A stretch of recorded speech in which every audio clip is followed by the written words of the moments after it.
One of the first questions we get is, how much is all this going to cost? And that's a fair question. My goal here is to explain exactly what impacts the cost of flooring projects, so you're never guessing or surprised. The biggest factor in the total cost is the type of flooring you select, and that's because different materials vary in durability, construction, lifespan, and installation requirements.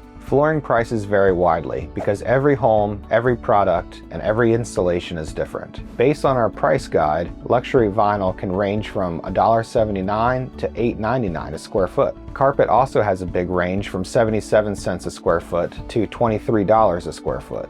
Hardwood can range from $4 to $30 a square foot. Tiles can range from $2 to $100 a square foot. And finally, hardwood floor refinishing from $5 to $7 a square foot. Installation complexity is another component. The first major cost driver is how complex the installation is. For more time, more skills, more preparation means more labor hours.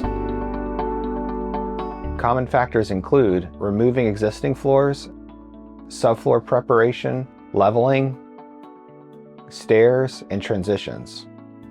At Floor Concepts, we include critical steps like subfloor preparation, moisture testing, and proper acclimation, and help you feel confident along the way. Come visit us here at Floor Concepts or reach out to us at floorconcepts.com. We'd love to help you out.